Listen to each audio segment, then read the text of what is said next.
Good morning, good afternoon, good evening, wherever you are in the world. Thank you for joining me for this week's edition of the SMIE Consulting Midweek Roundup. We're live from Belgrade, Serbia, attending the Education USA Europe Eurasia Regional Forum.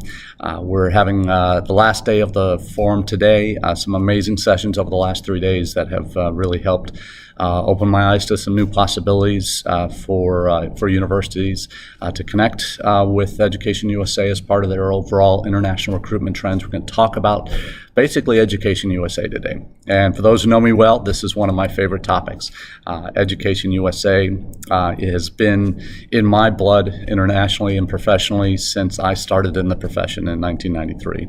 My first international ed boss told me shortly after I was hired that when you are recruiting international students around the world, developing plans for how to recruit in particular countries, these Education USA advisors are going to become your best friends. And they, at the time, they were called OC's advisors. This is back in the 90s. So Education USA as an entity didn't start until, with a name, didn't start until 99 when the State Department had formally developed a logo and a name for the network, but they had educational advisors had existed before the name came into effect. And at that point, my first Education USA regional event was here in Europe at a conference in Budapest in the summer of 1998. First one of these regional forums that I got to attend 24 years ago last month. So for me, Education USA has always been a part of my professional career in terms of whether I was working for Education USA for 6 years in Washington, D.C. as the marketing coordinator and outreach coordinator based at IIE for the network, to my first international assignment at Marquette, to my current work in my consulting work, but also with my role at UNLV as Director of Global Recruitment and Partnerships. And that's why I'm here. I'm representing UNLV. And in that respect, from my beginning to the current time in my career, Education USA has always been at the heart of what I seek to engage in and spend my professional capital on as much as I can. To the relationships that I've been able to develop going back to the 90s are still thriving today. Some have retired, some have moved on, but they are some of the most hardworking people in the industry and some of the, unfortunately, poorest paid educational officials, advisors around as well. So, but I talk from a position of history working with the network, but also from a position of just a great love for the people that are here. The regional coordinators, the advisors on the ground that do the hard work are really the heartbeat of the network of over 430 advising centers in 175 countries. They make the network what it is. The regional coordinators, there's actually 3 of them here. We've got Gordana Merkic from that's based in this part of the world in East. She's the sole European REAC that is currently employed. There's 2 openings recently. One from based in Ukraine. Katya Skodova recently left her position there, obviously with what's going on there. But also we lost another REAC for Western Europe at the beginning of the summer. So 2 other REACs stepped in, and Karen Bauer and Melissa Deschamps from the MENA region have stepped up and have helped Gordana and her team here. I want to give a special shout out to Elizabeth Chung and her team at the International Academic Center here in Belgrade. Elizabeth's one of the longest serving advisors. I think she mentioned she's been in her position for 25 years. Since '97, so she and Dragan is just a real hero of mine. He was doing tech back and started thinking social long before most advising centers were. So they've been in charge of this putting on the local arrangements, folks. Obviously being based here in Belgrade. So special shout out to them. They're just amazing people and really salt of the earth and incredibly knowledgeable in their field. Now I'm going to spend some time in terms of talking about Education USA and the services that they provide, and particularly these conferences that they host. Typically, pre-COVID, they were doing 2 of these every year. And in fact, this conference was supposed to be in 2020 and had to be delayed. There's also the WHA for Western Hemisphere advising centers that's taking place in November in Costa Rica.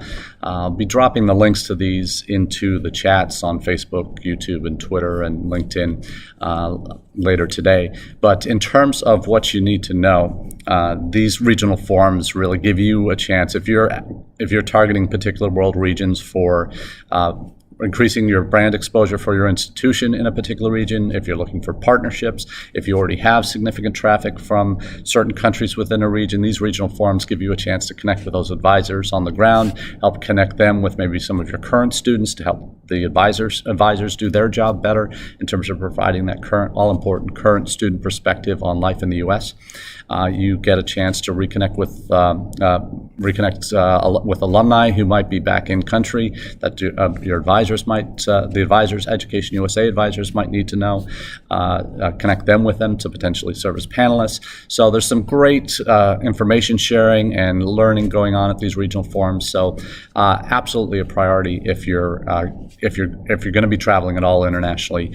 For me at UNLV, these are the priority events for me. These regional forums here for Europe, Eurasia, for Western Hemisphere. We're going to be doing quite a bit in Latin America in the coming years because of our location in the southwest of the United States and some natural affinities there as an HSI as well. Now we're in the first week of Hispanic Heritage Month, and obviously there's some real relevance for our institution. So that WHA conference in November will be very important. There will be one in Africa. The word on the street is it might be at the end of April, beginning of May, in hopefully South Africa, maybe Cape Town. The last time it was there, 12 years ago. I had the pleasure of being in Johannesburg for that event right after the World Cup. So looking forward to getting back to South Africa potentially. That's just word on the street, nothing official yet. But that's the next regional forum, and then maybe one again in the fall. We're not sure. Probably only one, because these are expensive things to put on. So budgets are just getting back up to where they need to be, hopefully in the next few months. But in terms of resources, let's start. Well, I've told you some of the real meaty stuff with the travel that you can do to recruit students. Get to know regions, get to know education systems, get to know what works in particular countries. All that's particularly relevant. But what resources I want to share with you today for those that are not already connected with EdUSA, I'm dropping the link to the Education USA section of their site for U.S. higher education professionals. There is a login that you can request that gives you access to some back-end stuff that is particularly helpful, particular REACT contact details, all these other things and advisor emails are all behind that login. So definitely recommend getting that. Once you do that, you can also register for the HEI e-newsletter or HEI newsletter that comes out monthly. That is something we started when I was working at Education USA back in the day as a way for the EdUSA community to update higher ed community in the U.S. on upcoming fairs, any forums, any new scholarship programs that we're developing in the region, those kind of opportunities. So that's a great resource. So the link to the higher ed section of the EdUSA site, and you request the login from there. Also, in addition to the Education USA forums and the monthly higher education monthly updates, that's what the HEI, that's what we used to call the HEI e-news. It's called a US Higher Ed Monthly Update now. I'll be dropping a link to the most recent edition there. There's also, for those of you who are traveling and are either hitting the road or still committed to doing some virtual fairs, Education USA now has a consolidated site where all of this information is, and that's a godsend. Because it used to be, well, if you don't get the HEI newsletter, then you won't get the links, or you had to be on check out their Facebook pages. But now there's just one location where you can go to get all the available fairs to register for. You can search by location, by region, by city, that type of thing. And so it lists all the upcoming ones, lists both virtual and in-person fairs. So that's, I think, a very useful thing to know. And one in particular that I'll highlight, because we're obviously talking about EUR, is in I think it is in October or November. It might be November. There is the Eurasia, Eastern Europe and Central Asia regional virtual fair that'll be happening. It's only $500 to register. Some of these EdUSA virtual fairs are free. Some there's fairly low cost. Some are where there's big volume coming, like the India fairs they had earlier in September had, I think, a $1,500 fee, but there was like 10,000 students that came to that event. So so check out the fair page, educationusafairs.org, and the link will be dropped into the chats. So some great resources there. If you're looking for something just to give more background on kind of top, larger, bigger picture issues, they have also their own podcast. And as you know, those who follow the Midweek Roundup, you know we have an audio-only podcast version of what we do here on Wednesdays available that you can get on our website at smieconsulting.org/subscribe. You can find the links to the Apple podcast, to the or Apple version, the Spotify, these and a couple other ways you can wherever you get your podcasts, you'll be able to find that. So, but EdUSA has their own now. It's called The Edge. And that is particularly useful, I think. I've gotten a lot out of that.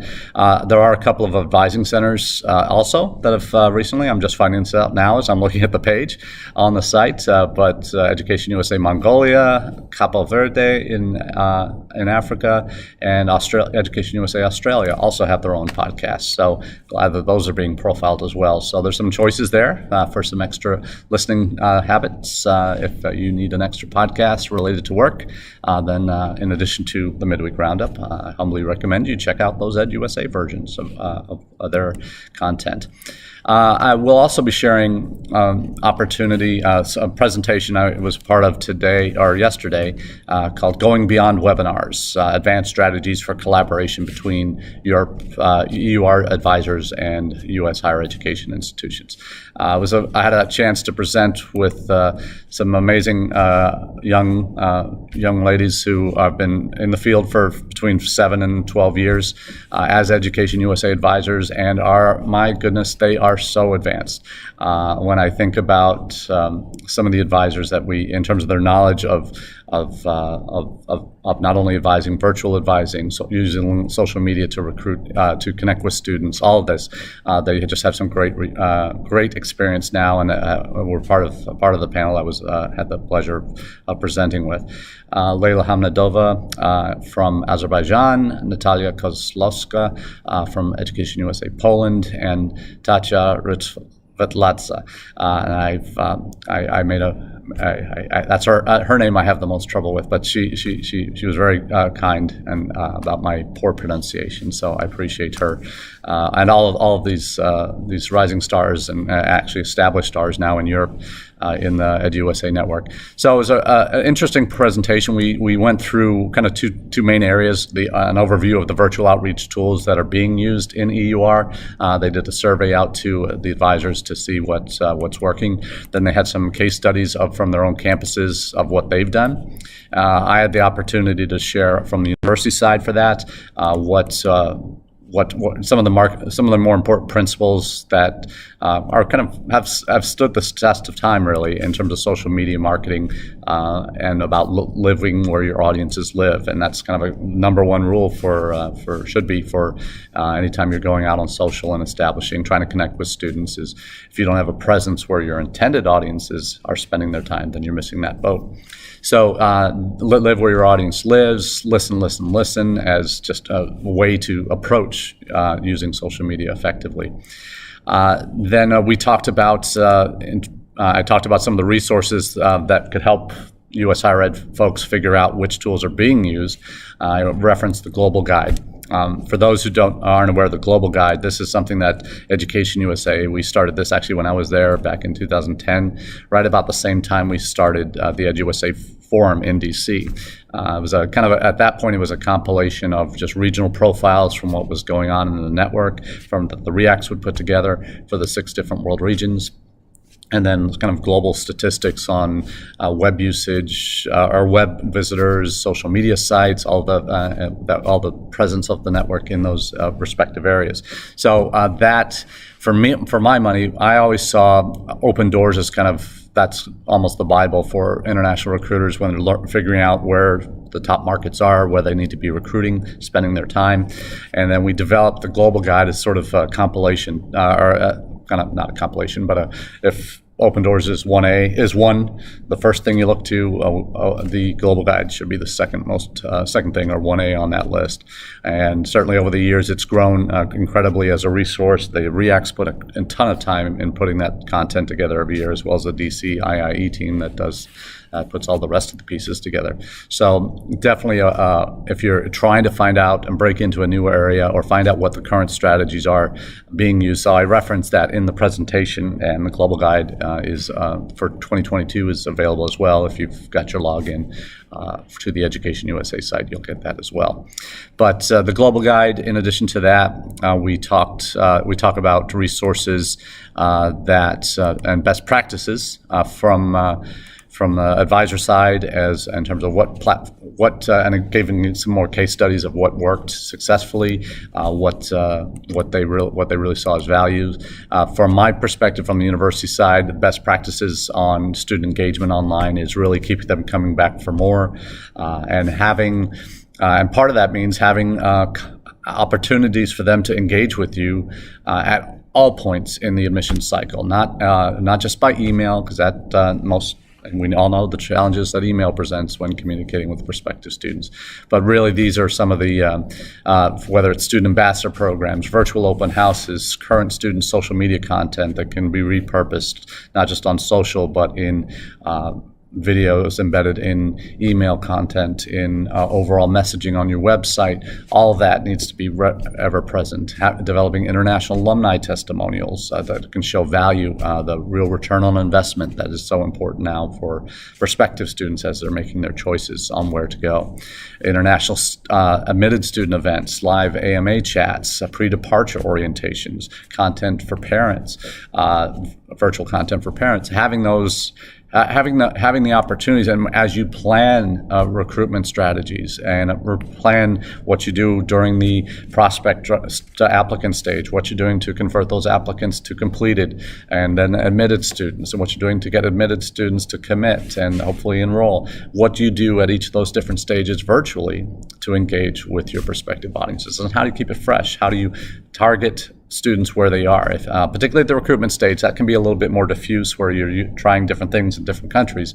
But obviously, when you get down to the admitted stage, and you pick a platform that you can either simulcast to, like for those who aren't familiar, we do a live stream this out through a service called Restream, and this goes to our Facebook page for SMIE Consulting, our YouTube channel, our Twitter feed, and my LinkedIn profile, live streamed on those platforms concurrently. The advisors each mentioned live streaming events that they do, that they simulcast, that they are recording in Zoom, but they also are posting it to their Facebook pages or their Facebook groups.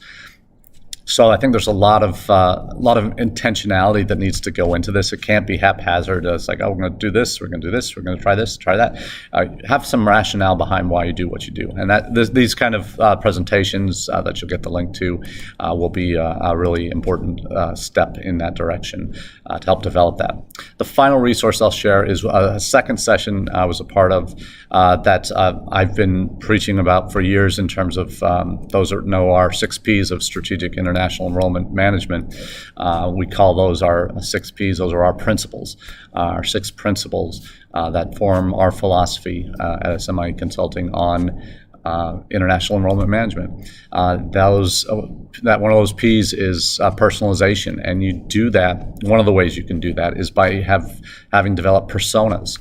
And so there was a session on personas, know your audience, and have develop personas of the kinds of students you have on campus, or the kinds of students you want to recruit to your campus, and use that and use some of the potential responses that they might have to your content to drive kind of some of your messaging. So it's a great tool, great session, and some wonderful resources that they've had. I'll be dropping a link to that document as well.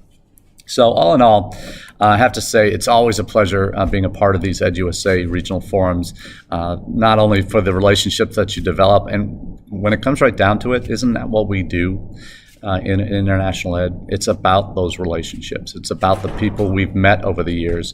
It's about all the kinds of opportunities we've had to be a part of conversations, whether it be virtually with students all around the world, or it's with people that you're meeting when you've traveled to conferences like this, to recruitment fairs overseas. So there's all sorts of opportunities that these kinds of events present. And I really encourage you, if you have the opportunity, attend these regional forums. If you do no other recruitment travel, do these, because these are the influencers that can impact students that might be looking at institutions like yours, and you can provide them the content and the information they need to make informed decisions about what's right for them. So that's all we have for you today. I wanted to take this time to say thank you again to the wonderful hosts with Education USA here in Serbia, Elizabeth and Dragan, and really all the Education USA advisors who have traveled from near and far. We've had advisors from Ukraine able to come and be a part of the conference, and advisors from Russia as well that have traveled long distances and very circuitous distances to get here for the event. So it's a wonderful occasion when these events happen. There's also about 55 to 60 university representatives here. We had a nice college fair last night with over 350 Serbian students, both at the undergraduate and graduate level. A number that were athletes that were looking for information about opportunities in the United States. So really, altogether, an incredible opportunity to renew relationships, develop new ones, get new resources and ideas that you can implement into your recruitment strategies. And these are the kinds of things that you need as international admissions professionals. You need these kind of resources in country that you can refer to, but also that can become friends, lifelong friends that you'll meet at conferences and maybe host on your campus one day. If they're in the U.S. for training or attending a conference, you can be a part of their professional development and helping them really get to know your institution better, but also providing some content that will be useful for them to take home. So that's all we have for you today. Well, thanks again for being a part of our SMIE Consulting Midweek Roundup. I look forward to seeing you again in the weeks to come.